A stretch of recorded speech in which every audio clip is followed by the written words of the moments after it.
Hello, welcome to Board Game TV, and we're continuing our Ghost Rider series reviews and history. And we're going to call this part 2 the superhero era. That's right. So, Ghost Rider was created. He was a success, maybe a moderate success, because he was able to get his own book. But I think everybody saw the writing on the wall that the Ghost Rider, the whole cult, Satan, saving Roxanne thing was getting stale and was floundering. So a drastic shift was made to make Ghost Rider a superhero. And they even made him part of a superhero group. So Tony Isabella came on board as the writer. And he wrote issues 6 through 19. And he also wrote many of the first issues of the Champions. Now there was the way they did this was they set Ghost Rider, Johnny Blaze, he kind of broken up with Roxanne, or she kind of left him. He teamed up with Stuntmaster in an issue, and Stuntmaster offered him a job from his TV show. Stuntmaster is a lame superhero. He's basically a stunt cyclist who has his own TV show, who goes around fighting crime, that type of stuff. He offered Johnny a job on his show as a stuntman, and Johnny took it. And this put Johnny not in charge of the Simpson Cycles show and put him in LA working on the show. This was a way to get him to give him a permanent, I guess, residence, as you can say. And the Champions group would be based out of LA. The Champions group consisted of Ghost Rider, Hercules, Black Widow, Angel, and Iceman, and later on Dark Star would join the group. She first appeared as a villain and then ended up joining their side. I want to cover the Champions first. The Champions was supposed to be the next big super team. You had the Avengers, you had X-Men, you had the Defenders, who were never nearly as popular as the Avengers, and you had the Fantastic Four.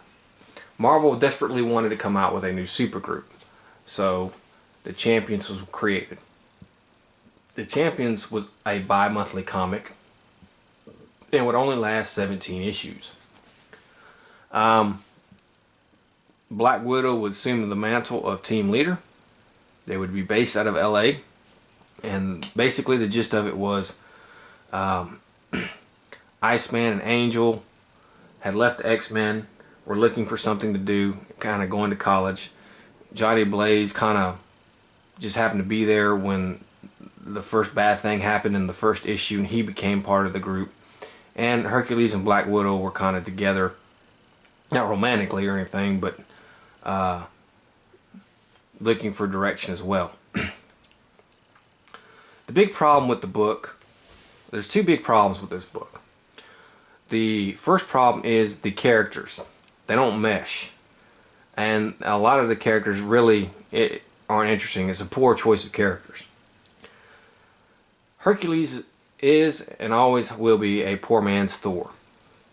I mean, I like Hercules. I think he's got some good moments in comics, but he's a poor man's Thor. He's the Greek version of Thor, except without the hammer and the lightning. Black Widow, as much as I like her, there's really nothing to her. And she does better when she teams up with superheroes on a one-on-one basis, not as part of a group. Iceman and Angel are kind of two of the most boringest X-Men in my opinion, and I mean, Angel can fly. I mean, come on. And Ghost Rider, who of course I obviously like, but the chemistry between the team was not very well. The Hercules never liked Ghost Rider, flat out just didn't like him. Never trusted him, never liked him. Black Widow never really trusted him, but tolerated him, and Angel and Iceman kind of were the same way. And Angel, who was rich, if you don't know anything about Warren Worthington, he's rich. He kind of funded the group. They set up their headquarters in L.A. and kind of were to be fight for the little people.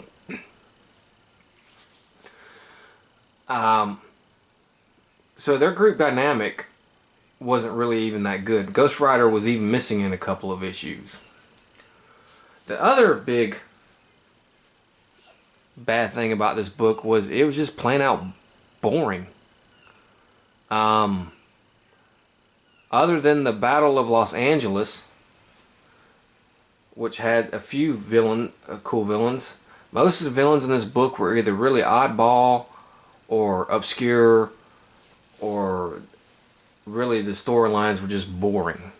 I mean, you know, it was first about having to go to Olympus to fight Pluto and them, to help Hercules.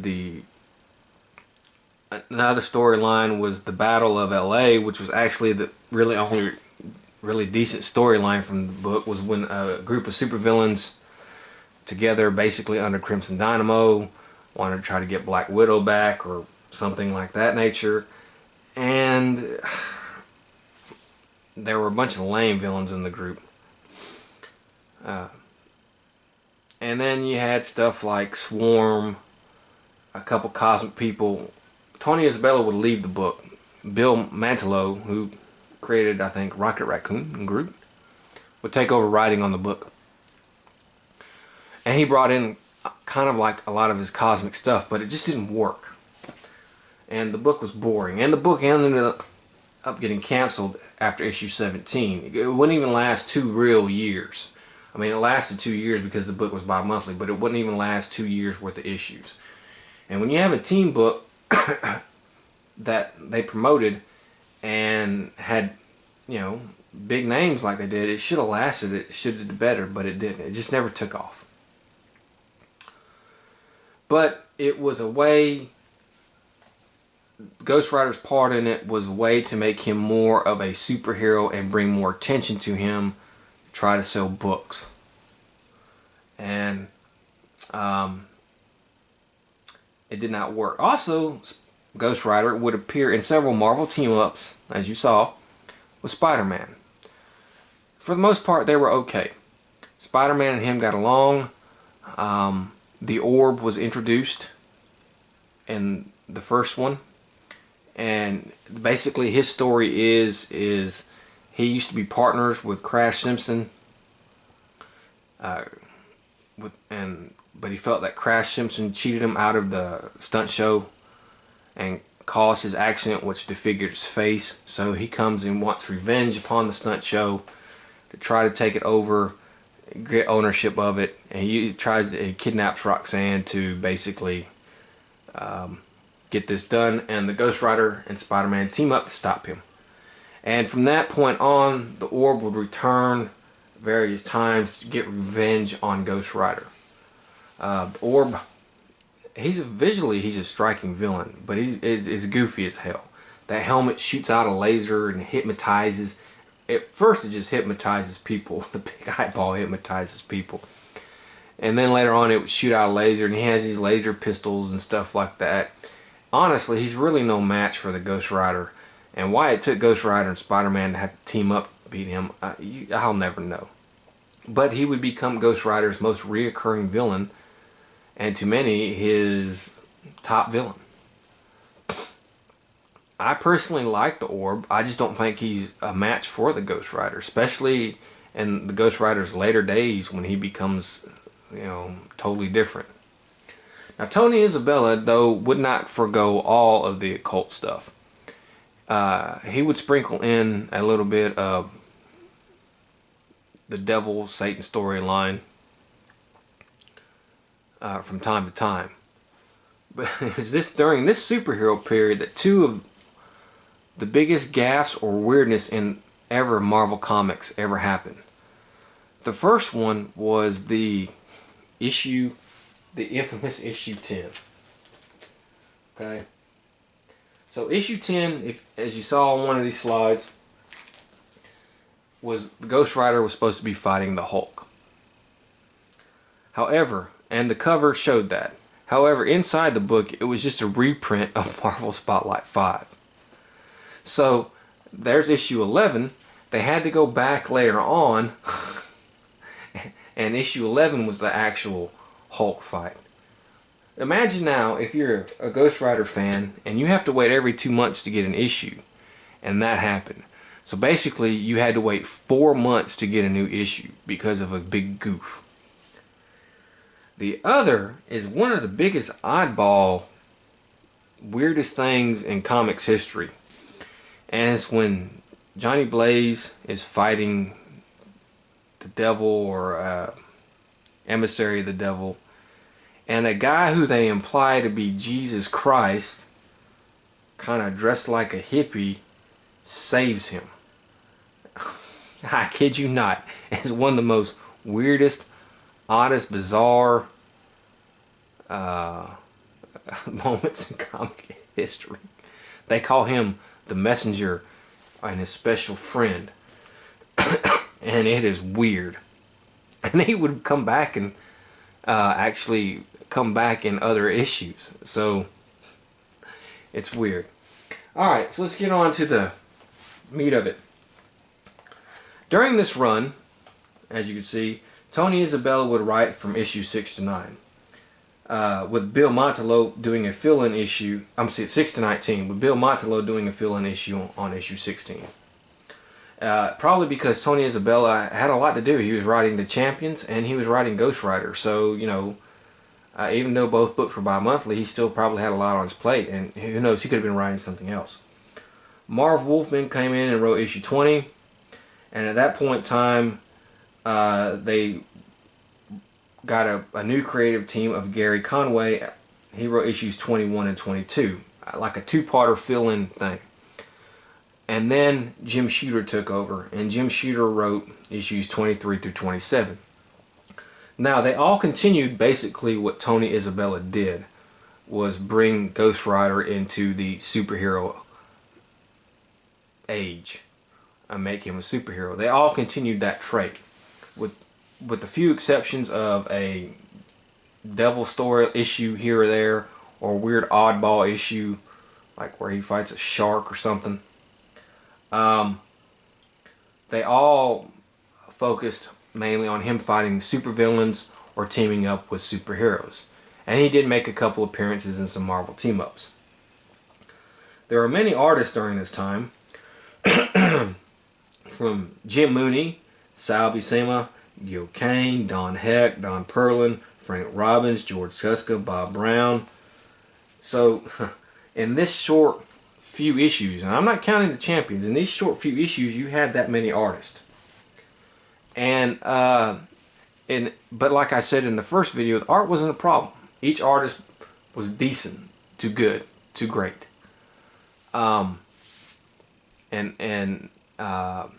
You know, none over or understayed their welcome. The most notable of this art team of artists is Don Perlin. He would come in on issue 26 and he would work on issue 27. He would stay and become the regular artist for Ghost Rider, which brought a consistent art tone to the book for a long time. And we're going to talk about him in my next video. Now, several things happened during this stint. Roxanne left issue 9, then came back briefly in issue 19, and then she would end up leaving again. He would begin a romance, Johnny Blaze would begin a romance with Karen Page, Daredevil's ex-girlfriend, who was also on the Stuntmaster TV show. But it wouldn't last. It was just weird, and it didn't feel right. Ghost Rider, after a showdown with Satan, would lose some of his powers. He would become weaker. He was no longer immortal. He could be killed now. He no longer had the thing where only the devil can kill him. He could be killed. The Orb first appeared in Marvel Team Up 15. I went over that. Now, on issue 13, Ghost Rider started to be able to control the change. If you remember, he would change into Ghost Rider at night and become Johnny Blaze back again at dawn. However, they changed it up on this. And basically what it was whenever danger was around or evil was afoot, he would become Ghost Rider. Kind of almost like a Peter Parker spider sense. So he knew when he would become Ghost Rider, evil was around or something bad was about to happen. By the end of this run, he would leave LA and go in a different direction. I guess they realized that the superhero angle really wasn't working and wanted to take Ghost Rider in yet another different direction. And the superhero angle really didn't work. He teamed up with Spider-Man, he teamed up with Hawkeye, Stuntmaster, Two Gun Kid, the Son of Satan, Daredevil, Dr. Druid, but he always felt second fiddle to them. I mean, to be honest with you, he kind of did. And many villains made their appearance during this time. Zodiac, who was a spawn of Satan, so it's kind of like a satanic angle. The Water Wizard, who will be a recurring villain through the years for Ghost Rider, but he ended up really being no match for him. Trapster, who only makes a couple appearances in Ghost Rider history. Of course, the Orb, Malice, it's one time. Macator's one time. Gladiator's only time is when the Gary Conway issues. The Eel is only Gary Conway issues. And the Enforcer, who would actually be a reoccurring villain and would come back in a few later issues. As you can see, we're not dealing with the cream of the crop of villains here. And I think ultimately this hurt the book. You want to make him a superhero and put him in the superhero world, yet here he is fighting B and D level villains. And he's teaming up with some good people, but he's playing second fiddle to him, honestly. It feels like that. He really is. And then of course he's teaming up with clowns like Stuntmaster. That type of thing. So, there's also starts the thing where his hellfire becomes like soul fire, where it starts to burn the soul. This is where it starts. It's only used sparingly at this point. It's not really, doesn't become mainstay for him. It's only used a couple times where the hellfire becomes like cold fire and it burns their soul and makes them regret what they've done and makes them real, almost like little babies, fidgety people, man. You go near them, they panic. And that's the effect it has on people. Another weird thing is, you know, like as you see with the Hulk issue, the Hulk is being controlled by a spawn of Satan to try to beat the Ghost Rider. And the Ghost Rider actually beats the Hulk. He does it in a weird way, which he puts fire around the Hulk's head, which burns oxygen, which makes the Hulk not be able to breathe and makes him pass out. So, we'll have the Marvel team up, where he teams up with Spider-Man to beat the Orb. We have the first couple issues of Tony Isabella's run that deal with him fighting the Zodiac. The Zodiac is basically 12 people who make up sign of the Zodiac. They each have a power relating to that, but they are captured and put in jail, and they made a deal with the devil, and basically they can switch. They're all 12 merged into one, and they can switch at at will to whichever one they want to be, and we deal with that for a little bit. Of course, issue 9 deals with Satan. Issue 10 is the big gaff. Issue 11 is where he fights the Hulk. Basically after Roxanne leaves him, and he goes on a cross-country race, and the Hulk is out there, and he meets up with them. Issue 12 is the Phantom Eagle. Kind of team up, kind of fight. It's not really anything special. The Trapster shows up in issue 13. Of course, you have the Champions first story arc with Battle of Pluto and Olympus. Issue 14 brings back the Orb, and that's a two-parter with issue 15.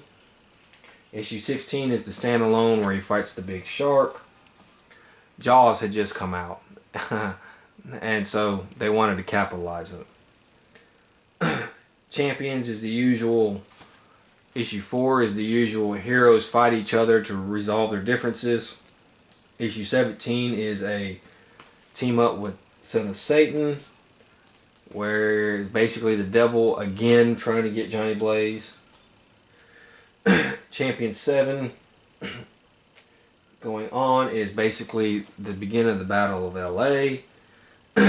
Issue 19 is Satan. Then he teams up with Daredevil in issue 20 to take on a Daredevil villain called Deathstalker. And it's actually a pretty good issue. Deathstalker can't really hurt Ghost Rider. And, you know, Champions 7, 8, 9 basically deal with the Battle of LA. Issue 20 is the Gladiator. I'm sorry, 21 is the Gladiator and Eel. This is where Gary Conway would come in. Or Jerry Conway, however you pronounce his name, and do his little two-parter with the Eel. And it's not really that good. Then you got more champions keeping on going, basically doing nothing, fighting the weird odd cosmic villain and stuff for that. Issue 22, the Enforcer comes in for Ghost Rider, and you know, puts up a decent fight for him. Issue 23, the Water Wizard comes in and puts up a decent fight, but ultimately Ghost Rider beats them both. And then issue 24 is basically the Enforcer and Water Wizard together trying to team up to fight the Ghost Rider, and it doesn't work out for either of them. We have another Marvel team up with Spider-Man where he fights the Trapster. Champions end up going against Swarm. Issue 25 is the introduction of a villain called Malice, who was around for that one time, and that's it. He's not any good. Issue 26 introduces Dr. Druid, and the basic gist of it is Dr. Druid thinks he's evil and tries to defeat him, and he does, but he figures out that Johnny Blaze is actually a good guy, and so they kind of just he leaves him at that.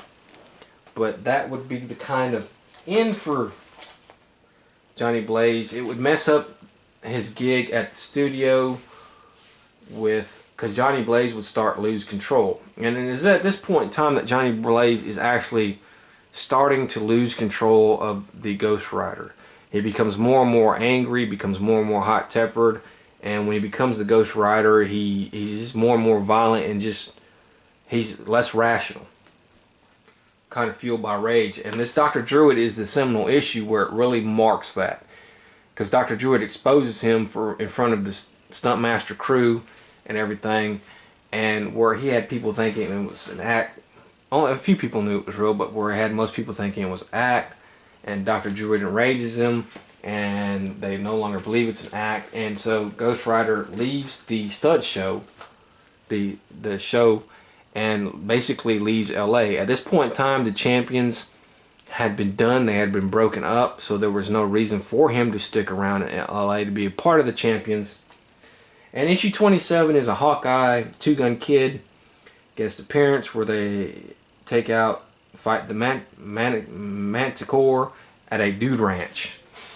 Hawkeye is kind of left the Avengers and is on his own, hanging out at a dude ranch. If you don't know what a dude ranch is, it's basically a ranch where a bunch of guys who are trying to get away from the world, who have problems, are trying to get their act together. And you know, they live on a ranch, they do farm, they take care of livestock and stuff like that. And that was a big thing back in those days. And that's basically Johnny Blaze ends up there. You know, you get 3 meals a day, a good place to sleep. You know, what can you do? So, and then of course he leaves the dude ranch after he wigs out again, because Hawkeye and Two Guy Kid obviously don't trust him. And so thus ends the superhero era of Ghost Rider in the first series. And that's it. That's it for trying to make him a superhero. And like I said before, it didn't really work. The villains were not that great. He played second fiddle to a lot of the heroes he teamed up with. And it just didn't feel right. It could have been done. It could have been done better and better executed, and it may have worked. But you have to strike a nice balance with Ghost Rider. He can be in the superhero world from time to time, but he doesn't really fit or belong. And they really, as you can see from issue to issue, they really don't know what to do with him. You see, he has that motorcycle right there where he's riding a motorcycle stunt master gave to him. Okay, so he gives up the flaming cycle, which he figures out he's able to create a motorcycle of flames, though it taxes him, and ride it. And he does that for a little bit. Then he gives that up and goes back to a regular motorcycle, the Stuntmaster motorcycle, you know, being all superhero-ish and stuff and not evil-ish looking. And then that thing gets destroyed, so he ends up creating his flame cycle again. But he creates the flame cycle to look like the Stuntmaster cycle. It's very weird. There's a lot of mishmash of ideas. You can still tell they don't exactly know what they're wanting to do with him, wanting to go with him. See, there's the flame version of the Stuntmaster motorcycle. They're introducing a few new powers. They're changing him around. They're teaming up with superheroes and supervillains, and it just doesn't quite work. You have to strike a balance between him having dealings with superheroes and team-ups, to him fighting occult stuff, to him just being a regular person and stuff like that. This just seemed like they forced him, and even during the comics, he's always commenting, I don't belong in this superhero world, and I don't want to be a superhero, and that kind of stuff. And he's just, I mean, really, these supervillains should have had no chance against him. And he's ended up, you know, having problems beating some of them. He's having to team up a lot. And so the superhero era of Ghost Rider just did not work. As you can see, that was not the direction to go into, because they just didn't execute it right. His team book would get canceled. There were 1, 2, 3, 4, 5 different writers during this time period, each doing their own little thing with Ghost Rider, so it still wasn't consistent. And honestly, I think the book was suffering for it. However, there is a light at the end of the tunnel. Very soon, Ghost Rider will be written by one writer for a consistent basis, and consistency will actually be brought to the title, but that will go into the next video. So this is what we call the superhero era of Ghost Rider. It's an interesting era to read. It's okay, but it really ultimately in the end does not work because it's not executed right. And the best thing, honestly, to come out of this era is the Orb. He's the best thing to come out of this era. and the flame cycle. And that's in the, I guess, hellfire burning the soul. Those are the three top things to come out of this little era. And so we'll see a total change in direction in the next era when I do the next video. So I hope to see you then, and until then, have fun.